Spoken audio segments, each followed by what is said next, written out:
everyone gather for a second, and I just wanted to thank Brattleboro for hosting this event with EPA. My name is Dory Weiss. I'm from the Boston office of the Environmental Protection Agency. We protect and restore the environment in the 6 New England states, and I've talked to somebody here who's from Rhode Island. So we are calling from a big area because people love to come to Brattleboro, and I can understand why. So I would like to turn it over quickly to Peter Elwell, who's the town manager. Thank you, Jerry. And good morning, everyone. We agree, people do love to come to Brattleboro, and those of us who are fortunate enough to live here love living here. So we're really glad to be able to host this together, but it couldn't have been possible without lots of other people. And one of the things I think is really neat about how this came together is the breadth of collaboration that it represents. So here in the town of Brattleboro, we're fortunate to be doing a number of different projects together with US EPA, and we're really grateful for that partnership. We've always had a long-standing relationship with lots of different ways in which we interact with the state of Vermont. Both agencies, national level with the EPA, and a couple of different agencies of the state government are here today as part of making this happen, as well as several different aspects of Brattleboro town government. We've got a couple of committees represented in staff that made it possible. But beyond that, there's this wide variety of nonprofit organizations that are representing more local presence or more regional presence, large and small. And it's the power of that collaboration that is really exciting to me, that working together, all these different groups are here to share knowledge and offer opportunities to every one of us for the things that we can do in helping us learn more about what's happening in our environment and do more to protect it. And in that vein, I want to share a quick story. Has anybody heard the story of the sea stars on the beach? A few have, so I'm sorry to bore you. But for those who haven't, this citizen scientist idea, I think, just is encapsulated beautifully in the story of two people who go walking on the beach one morning, and they encounter thousands of sea stars that have washed up during the night, and they're on the beach. And as the sun is coming up and the day is getting warm, they look at this and their hearts are breaking because they don't know what they can do about all these sea stars that have beached during the night. And the one says, oh, there's just nothing we can do, this is horrible, and, I wish we could do something to make a difference here. And the other says, made a difference for that one. And I think that's the theme here today. There's so many different ways in which each one of us individually can commit ourselves to being involved, in and around our homes and in our communities, and more broadly to the degree that we're able to commit to more broad regional and larger efforts. So thank you all for being here today. We're glad to have you in Brattleboro for this, whether it's home or whether you're in for a visit. And please enjoy all the opportunities to learn and get involved. Thank you.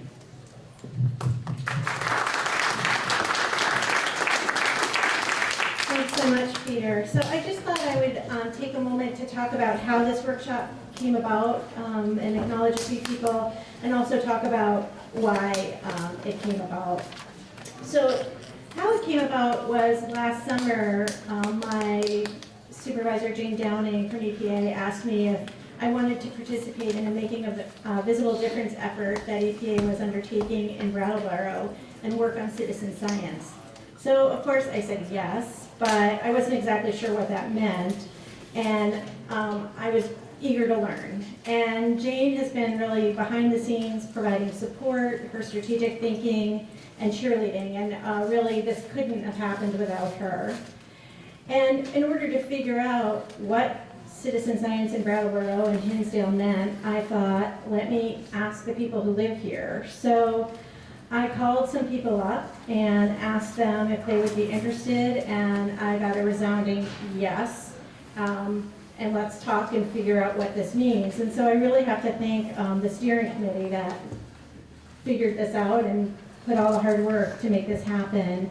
Marie Peduto from Vermont Department of Environmental Conservation, Sue Fillion from the town of Brattleboro, Ryan O'Donnell and Eric Starkson from SEVWA, Patty Smith from Bonneville Environmental Education Center, and Andrew Wynn and Jolene Hamilton from the Windham County Natural Resource Conservation District. and of course every exhibitor who's here, who joined us today. And lastly, I want to thank Kirby Webster, who is an EPA contractor who provides technical assistance to communities, and she was extremely helpful and a real doer and got things done very quickly.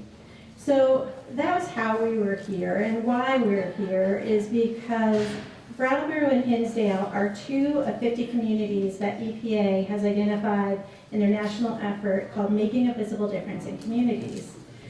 And what is that? But it's coordinating technical assistance across all of EPA's programs to support communities to improve their environment, economy, and quality of life. And we're working on a number of projects in Brattleboro and Hinsdale, from brownfields assessments of contaminated properties along the Whetstone Brook, flood resilience projects in Whetstone Brook corridor with a smart growth implementation assistance project, and assessing potential flooding impacts from the Hinsdale to the Hinsdale drinking water and wastewater system. EPA also supported a rain garden training in Hinsdale. We're working with SEDWA to expand their monitoring to include temperature monitoring. We're working with Bonnievale to establish a picture post, so anyone visiting their trails with a camera or cell phone can monitor the changes in the environment from Heifer Hill, and you can learn more about that there. And today's workshop is also one of the things we're doing here, and we're adding to the ranks of citizen scientists so we can truly make a difference. Citizen science is very important to EPA, and EPA is working on new tools to understand information collected by citizens. The power of information collected by citizens is so much more than EPA could ever collect on its own. And it's immensely important for us to work together to understand that information. And efforts like today can help set the stage to get communities to participate in environmental concerns that they care about and they want to work on. So this workshop is aptly named Citizens Making a World of Difference, and we're going to hear next from Kent McFarland from the Vermont Center of Eco-Studies about the importance of citizen science and how efforts from citizens participating in thoughtful, well-designed studies can make a big difference. So Kent, oh, there you are, is a co-founder of the Vermont Center for Eco-Studies. He's a conservation biologist, photographer, writer, and naturalist, and is the conservation biologist for VCE. So I'll turn it over to you, Kent. Excellent. Thanks. Thank you. Well, I really appreciate being invited here with all these great projects that are going on with citizen science and some of the stuff we're doing to sort of get everybody jazzed about being a citizen scientist if you're not. Now, if you look up here and you see, I mean, I bet a lot of people walked by outside and looked at that little sign out there and said, "Come on in, citizen science," and they probably scratched their head and said, "What the heck is a citizen scientist?" A lot of people actually don't know what it is. So looking at the definition I have up here, it's basically a volunteer. It's all of us out there collecting data in a scientific research project, usually paired with a scientist, in order to answer some kind of question or monitor some kind of condition out in the environment. And you know, it's been called crowdsourcing with the new internet stuff. It's been called network science, participatory science. It's a lot of things, but what I like to say, it's fun. It's really, really fun. You get to join a big group of people, usually, that are doing a lot of fun stuff. You learn a lot. And so not only are you giving to help with science, but you also get a lot in return. You get to learn a lot. So a show of hands, how many people feel like they've done citizen science before? About half. All right, so we're going to fire up the rest of the half so they actually do some citizen science after this. The other thing I'd like to point out, too, is that not only are we talking about citizen science today, but there's also a lot of people here that do what I like to call citizen restoration or citizen management of lands. And it's not like science, they're not gathering data, but they're out helping do critical work with land managers, such as pooling invasive species, controlling erosion, all kinds of just hard, gnarly work that couldn't be done without a big army of volunteers. So that's another sort of branch of citizen science. So the cool thing about it is the value of citizen science. The 50% of you that haven't done it, you need to join the 1.3 to 2 million people in the world that are doing citizen science now. There's a lot of people, but we need twice as much. So it's an amazing amount of money. It's billions of dollars in volunteer in-kind hours that we couldn't do in the science and stewardship world without volunteer help. It's totally crucial. We would not have the tax base or energy to do it. And you can see how it's grown over the years. It's an amazing amount of data that's been generated from citizen scientists, but really looking at this crowd, we can double that easily. So I want to just quickly show you different kinds of citizen science. Today I'm just going to talk about really level 2 and level 3, which takes no talent whatsoever. You can be completely uninitiated. You don't have to know anything to be a citizen scientist. You can work with a scientist to be trained and learn how to do it, and you'll learn a ton and move up and become a bigger and better citizen scientist, and maybe even become a full scientist. Here's the cool thing. We're steeped in tradition of volunteerism in America, and we're steeped in tradition of citizen science. It goes back hundreds of years. Guys like Henry David Thoreau, he was not a scientist. He collected tons of scientific data that he didn't know 100 years of later would be used. Thomas Jefferson, and then more recently, there was a woman who for years with her father collected data in Wisconsin on bird sightings. And I'll show you how this stuff is used. Henry David Thoreau collected around his cabin flowering times for all the flowers. He wrote it down in his notebook because he was interested in it. He was actually collecting scientific data. He was collecting the phenological data, the dates when flowers were blooming. About 100 years later or more, it was repeated again. And you can see in the top here, it was repeated again. And flowering times had changed by up to a week. It's a week earlier now in the spring than when Henry David Thoreau was doing it. If he didn't collect that data back then, we wouldn't realize it. It's because coastal Massachusetts has warmed up so much that on average, it's 7 days earlier for flowering times. The same thing with sandhill cranes. Way back when, 100 years ago, they started watching when sandhill cranes were arriving in Wisconsin. 100 years later, bird watchers are still doing it, and now we know sandhill cranes are arriving 2 to 3 weeks earlier now in Wisconsin. We would have no idea this was happening with climate change unless citizen scientists gathered the data for 100 years. So we're steeped in a big tradition. It doesn't have to be anybody famous either, though. It can be just you and me. Here is someone in Massachusetts that collected data starting in the 1960s in their notebook on their farm in Massachusetts about when wood ducks returned to the pond at their house. And you can see they did it every spring for years and years and years. And you can see on the top chart how much earlier and earlier it became over the years because her pond, the ice melted off of it earlier and earlier. And it's directly related to the spring temperature. This was just a citizen scientist writing down their data in their notebook and then providing it to a scientist to analyze later. It's something that any of us can do. I've even done it. This is in my front yard. Does anybody know what this flower is? A little test. What's that? Strawberry? No, you're close. It's white like that, but not a strawberry. This is one of the first woodland wildflowers that comes out in the springtime. Bloodroot? Bloodroot, yes. Who got that? You get the prize today, bloodroot. This is my favorite spring flower.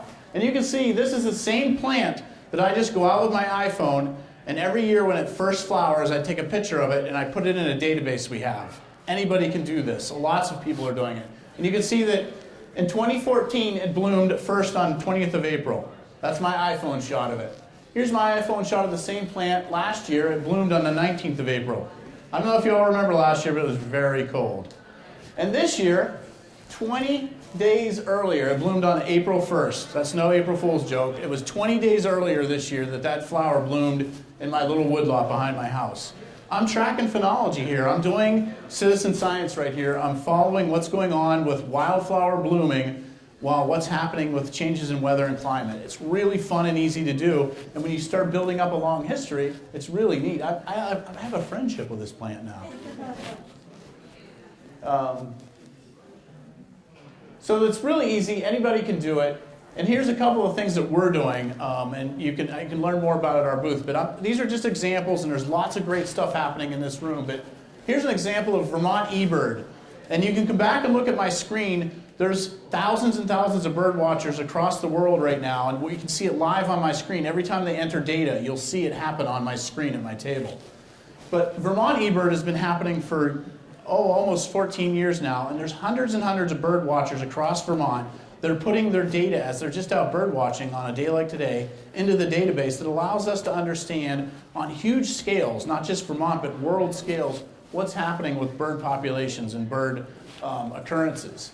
And so all you have to do is be a bird watcher and enter your data easily into a database. So we get about 50 or 60,000 checklists a year from bird watchers in Vermont alone. We literally cover the map in data. So what's that do? This is going to be hard for everyone to see, but I can show it at my table. But there's a little bird called the blackpoll warbler. And it's a tiny little neotropical migratory bird that right now is on its way back from the Amazon. It spends all winter long in the Amazon. And in the summertime, it flies the whole way back to Vermont to nest in the mountains and across northern Canada into Alaska. And it's the only place that it nests, high in the mountains of Vermont and the whole way across into Alaska.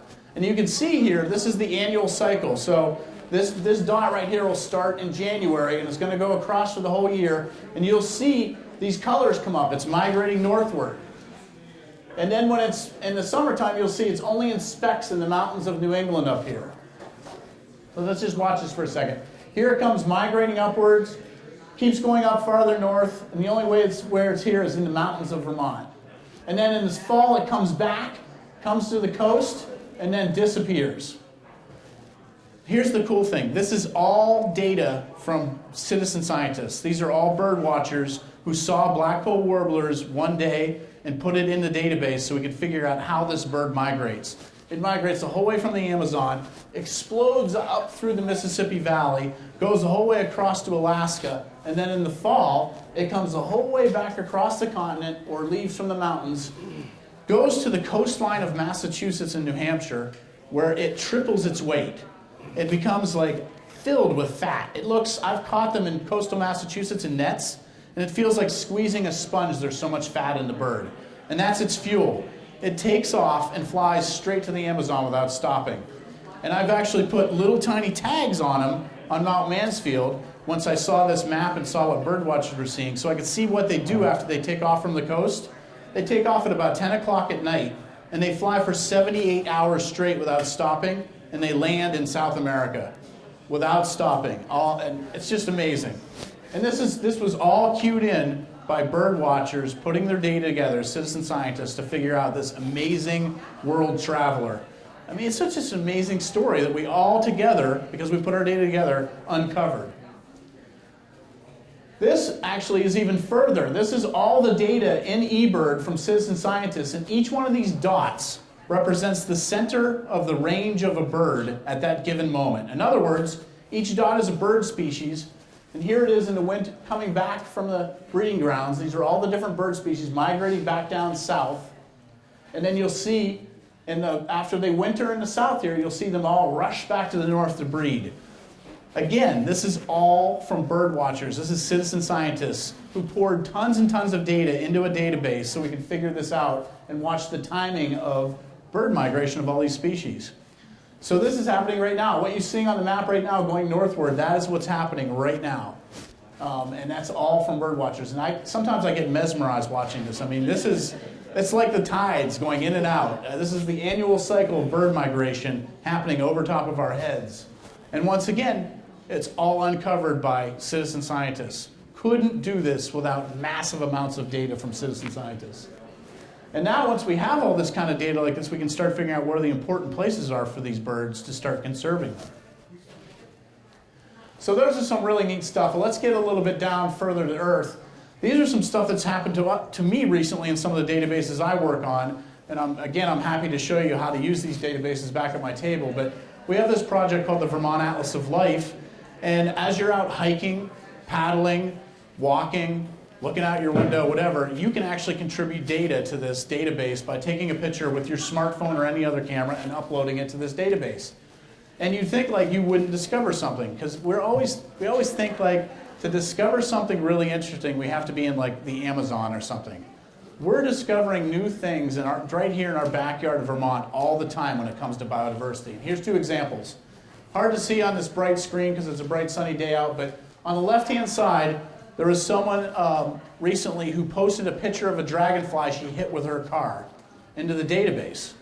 And she didn't know what it was. Well, the cool thing is this database is monitored by a lot of the expert biologists in the state. And 2 of them are expert biologists with dragonflies. So she hit this dragonfly and said, what a really beautiful dragonfly. And she posted it onto the database. And Brian Pfeiffer, who's a dragonfly expert and cruises my database and makes sure everything's ID'd nicely, saw it and said, Eureka. It's the 3rd state record of this dragonfly called the spatterdock darner. Spatterdock is that beautiful yellow lily you see in ponds in the summertime. And this darner has to be only in special ponds that grow that lily. And so there's only 2 known locations before this. And she happened to be driving by a special pond that nobody knew about and accidentally hit one of these rare dragonflies, unfortunately. But it allowed us to discover a whole new population of this dragonfly that nobody knew about. It gets even crazier because Laura Gaudet, who lives nearby here last year, she was actually out photographing dragonflies and photographed a dragonfly that's never even been seen in Vermont. And another expert saw it immediately in the database. She just enjoys watching dragonflies, and he identified it as the 1st state banded pennant of Vermont. And it's a much more southern species that's moving northward now as we get warmer and warmer.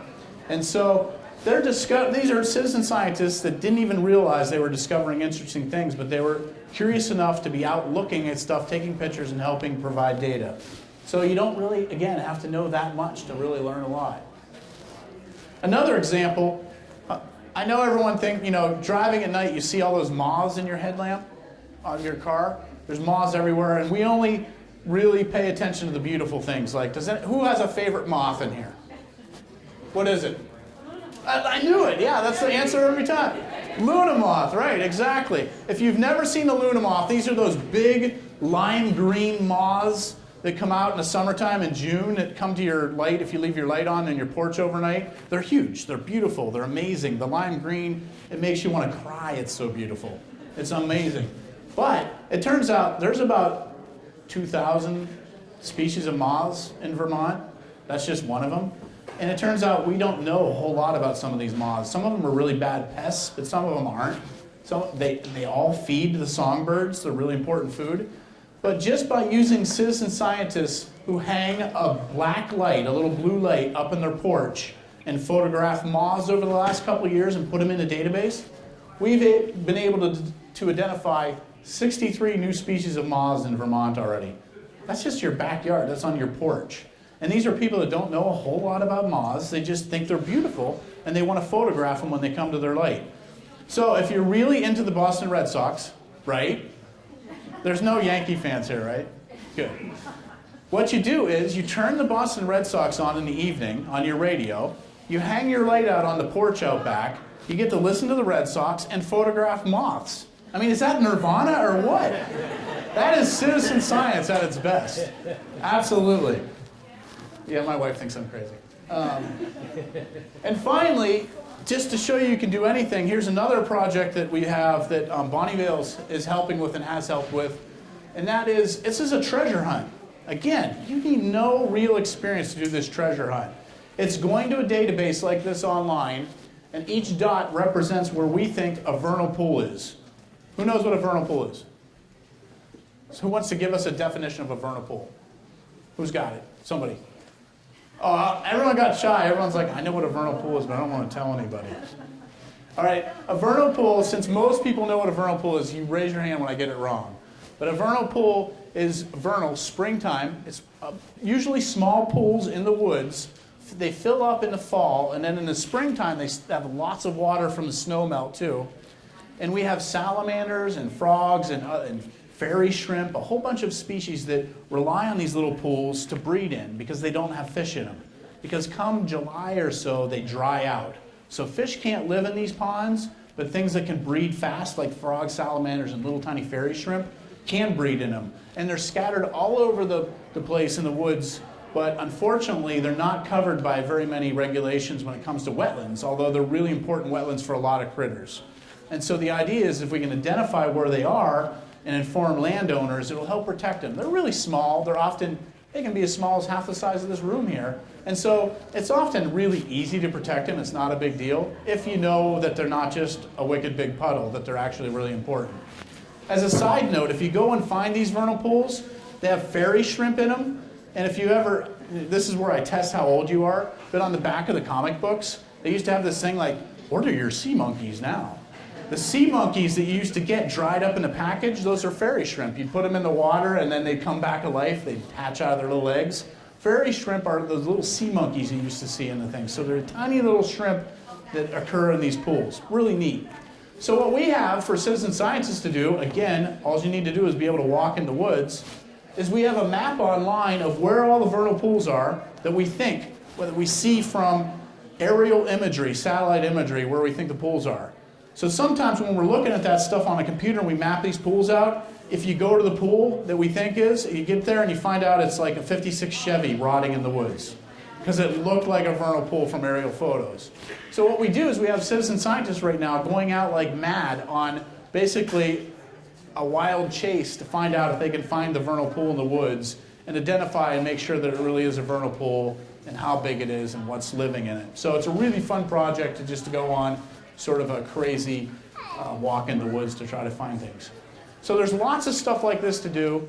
You don't have to know very much at all to get involved. You just have to have a willingness to get out there and maybe sometimes get a little muddy and sweaty and learn something new and contribute to a wider database, because really what it's about is when we all work together on some project, when we all get together and put all the information in one place, that's when it becomes really powerful. That's when we have this big data where we can understand changes in the environment, changes that are happening on our land, and how we might actually fix them if they're bad changes.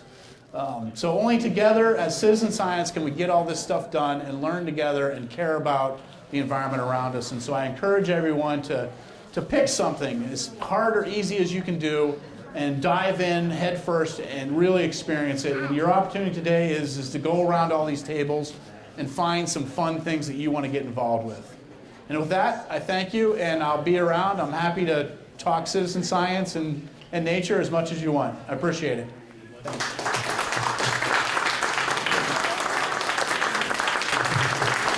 Thanks so much, and most importantly, need to thank everybody who's come today, because that's really what it's all about, is diving in and getting involved, and thanks again. Bye-bye.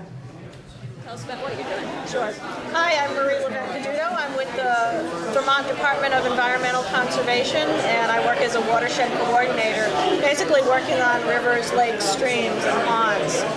What I'm here to show today is the Agency of Natural Resources Atlas, which is available online to anybody who wants to see the natural resources, the conservation issues of Vermont. And the screen behind me here is showing, we're focused in on the Brattleboro area, and obviously the blue lines are all the streams. The big thick blue line is the Connecticut River. The red and the green spots on there are where we think there are vernal pools. So the green ones are the ones we know about. The red ones are still questioned. So part of this day is to encourage people to go out and find these and identify, go to those red spots and figure out if that's actually a vernal pool. And this is the time of year to do that. This resource is, as I said, is available online to anybody. You just have to Google ANR Atlas and this will come up. And it covers all of our information. It covers fish and wildlife information, forests and parks information, environmental conservation information. So I can pull up all these different layers on the map, and you can focus in on your town, on your own neighborhood, in your house, find out what stream is next to you, where it's going, and all the information about the natural resources that we know about. Hi, I'm Jolene Hamilton. I work for the Windham County Natural Resource Conservation District. That in itself is a mouthful. But we're here today with all the rest of the groups of folks trying to demonstrate how exciting it is to be involved in just really doing very simple things that can help our environment. So what I'm going to demonstrate here is what we're making today. It's called a seed bomb. This mixture is is just compost and a little bit of clay. And maybe you can think of this as a meatball. When I get it all nice and moist, I'm going to drop it right into this bucket. This bucket is full of wildflower seeds, grass seeds, nothing in there that's invasive that you shouldn't be using. And the whole purpose of this is you take this seed ball and you just toss it right on the bank. Here's a picture that might help. Here's a bank that got all washed away. And maybe you can't walk right to it, but you can get it with this. You can stand back and let it go. And it'll just stick right to that bank somewhere. And in a couple of weeks, if you go back, you'll see a nice green spot where we got lots of grass, lots of flowers growing. And if you had a whole crew of people, kids going out there and throwing these balls at the bank, man, that would make such a big difference. And it would be so nice and pretty. And it's also helping. So when we have the next rainstorm, all that grass is going to hold that soil right in place, and it won't get washed down the stream. So we're really trying to revegetate our banks, make them so we don't lose them. And all that clay that goes down into the water, sometimes it turns it murky green, murky blue. But if you have it all planted, the water is nice and clear. And that's the purpose of these. Let's see how you're working. Yeah, you're getting it there. Maybe get a little bit of moisture on it there. Roll it right back up again. Okay, looking good. Squeeze it nice and tight. You got it? Just think of it as Play-Doh, maybe. Yep. My name is Betsy Whitaker, and I'm a forest pest first detector. I got involved in the program through the Dummerston Conservation Commission, and I signed up for the one-day training. It's sponsored by the University of Vermont Extension. And so I mostly do these kinds of educational activities where I'm showing people about the most invasive forest pests.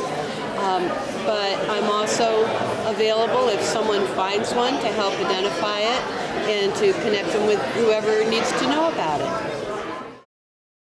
So I'm here from the Environmental Protection Agency, and we have a campaign called Soak Up the Rain. And it's about practices that people can do at their homes or businesses to get rain back in the ground, just like nature put it, not on the pavement where it can carry pollution down to the local streams. So there's all kinds of things you can do, whether it's porous pavers, rain gardens, rain barrels. There's a rain barrel over here, it captures your roof runoff.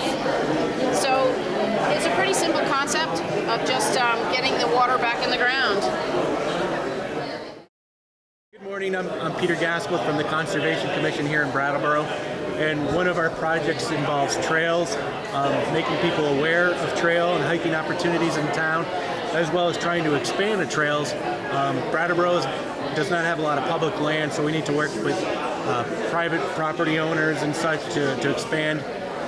We have a map that we've created with a pocket guide so folks can find I guess there's 9 or 11 we have listed that here in the community, and where you can park, how long the trails are and such.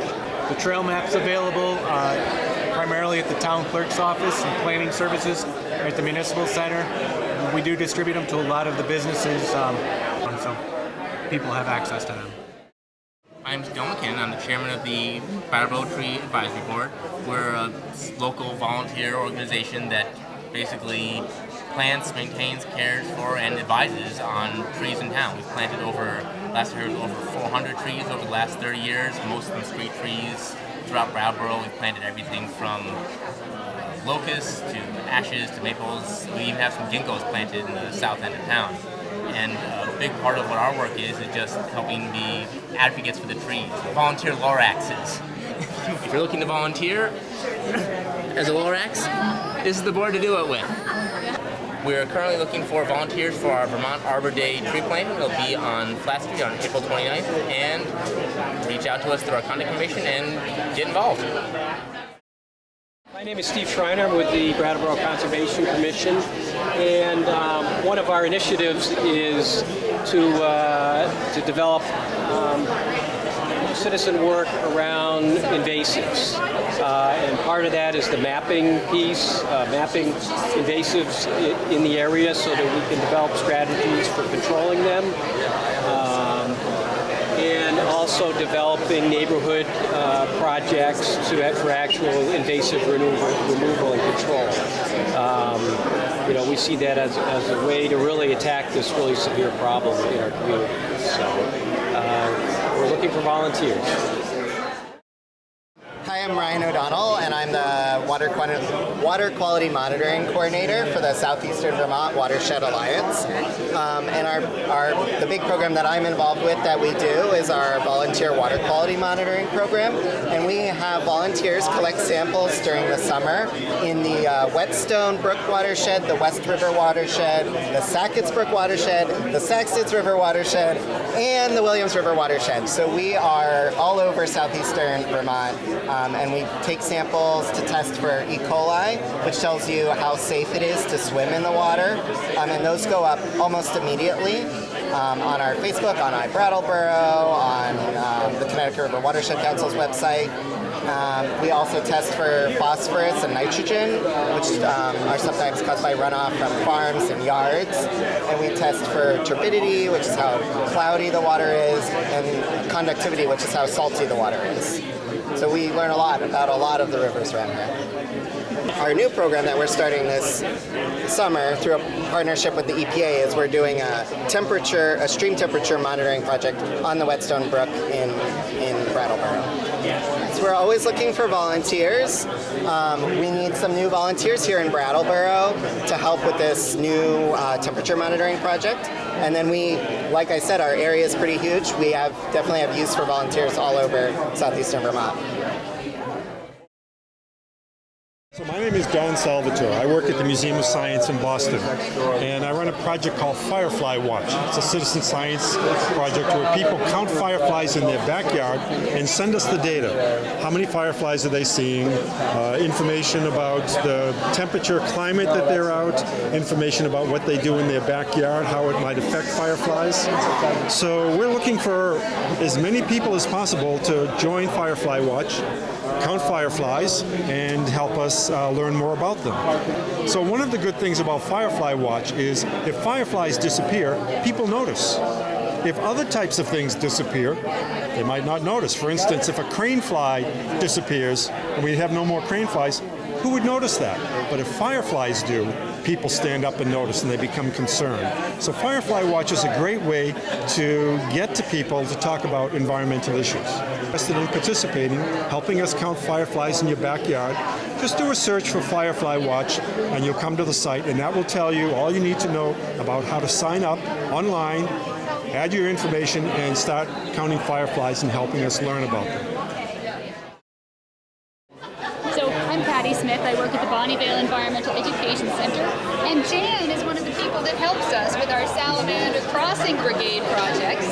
And this is a very important project that we do every spring. Allow me to direct your attention to this beautiful picture of a spotted salamander.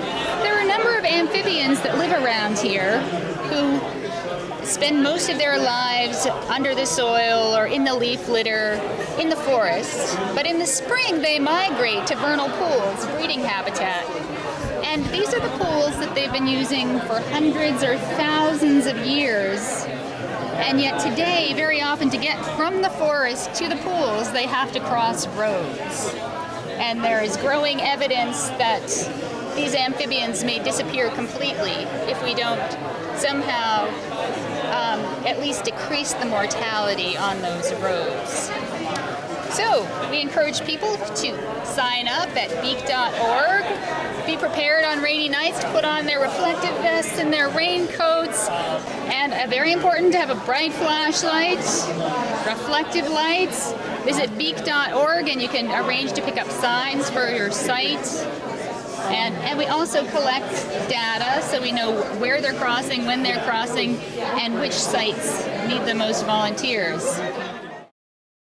I'm Annette Schloss. I'm a research scientist at the University of New Hampshire, and I coordinate the Picture Post Project, which is a network of citizen scientists, national parks, state parks, land managers, and just people who want to monitor the environment in their area.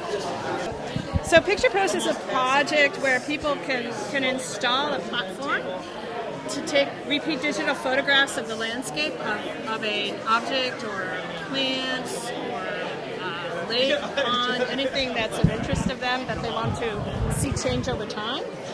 And they register their posts and then they upload it to our website, and people come and take pictures on a regular basis, and you can use the pictures then to look at phenology, changes in water level, snow cover, all kinds of climate change indicators, also indicators of the health of the environment. If we're looking at a landscape of plants, you can see whether some of the trees might be not doing so well and others are doing well. It can help to look at invasive species.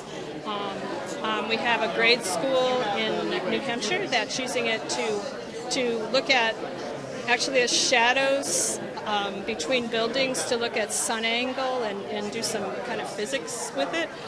We have other schools that are using it to monitor gardens, sustainability gardens that they're growing. Hello, my name is Lori Callahan, and I'm an aquatic biologist, and this summer I'm going to be working on a project called Paddle with a Purpose, and that project is being sponsored by the Connecticut River Watershed Council. And a few years ago, water chestnut was discovered in the Connecticut River in Hinsdale, and so for the past few years we have been going to that site to survey for the presence of that plant, and then when we find it, we harvest it. And a lot of the work has been done by a group of volunteers, about 10 or 12 different volunteers, not always the same volunteers every day, usually a different combination. Each day we schedule a session there, and we've made quite an impact on the population of water chestnut. The first year we harvested almost 700 plants, and this past year we harvested just under 150. So we feel like we're making some progress with getting rid of that invasive aquatic species there in the Connecticut River. And so this year we're continuing that project, and we're going to be looking for people to help us again. And so we're here this morning looking for interest in helping us out. Thank you. Hi, David Dean. I am the Upper Valley River Steward for the Connecticut River Watershed Council, and that basically means that my job description is that I resist all the bad things that could happen to the river and celebrate all the good things that are happening to and with the river.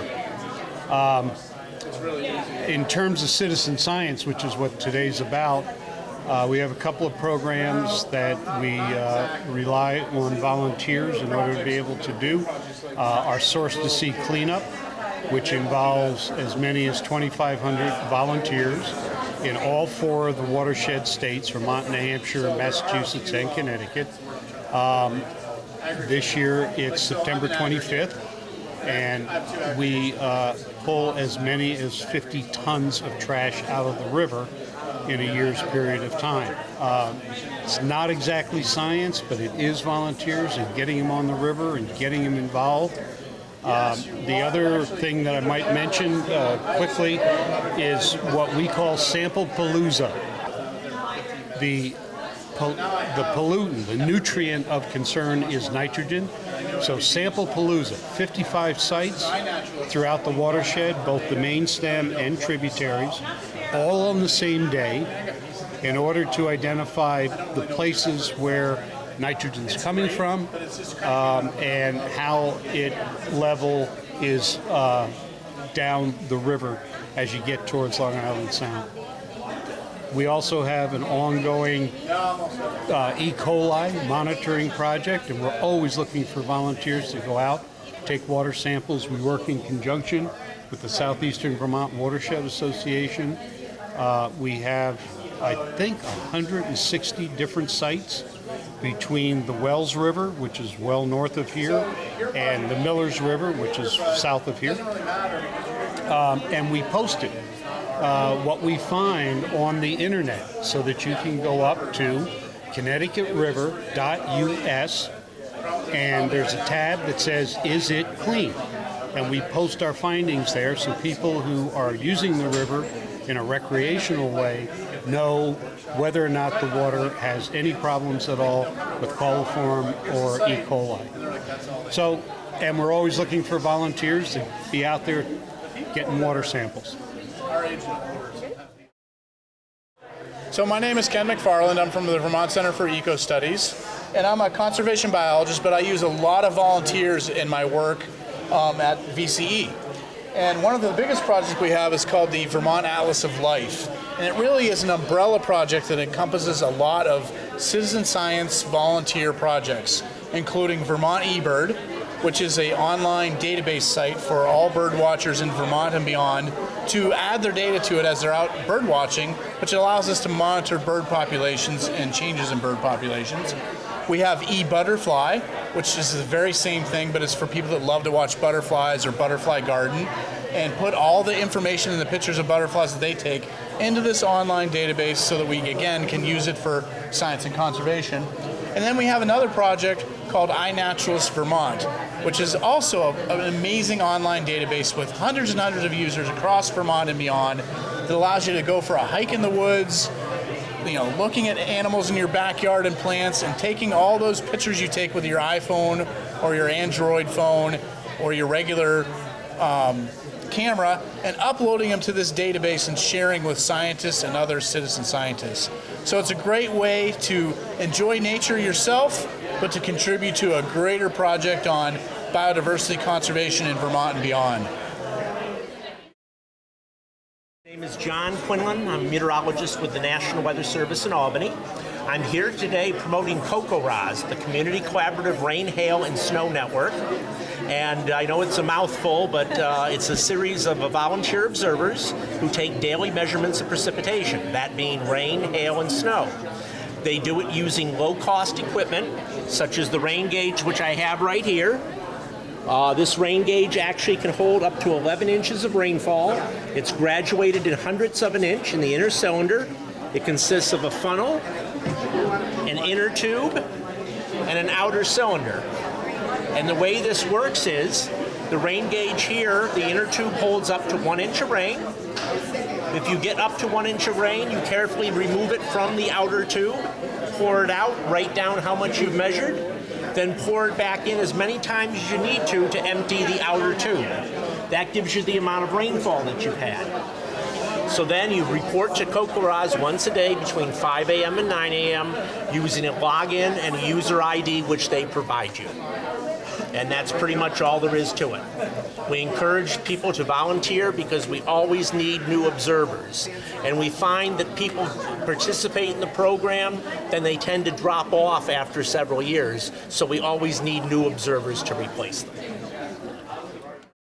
I don't know if you can sort of see that, but it's starting to peel away because all the force of that water is just being redirected this way, and then now the river is starting to eat away enough at it where it's just going to produce something new. Okay. Hi, my name is Andrew Wynn. I am serving as a AmeriCorps member with the Windham County Conservation District, and we're here at the Citizen Science Fair. And what we have here is what's called a stream table.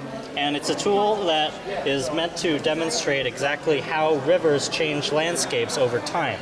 So this is a great tool for anyone to be using, as kids especially, because they're such sort of interactive learners. And even adults can, let their inner kid come out a little.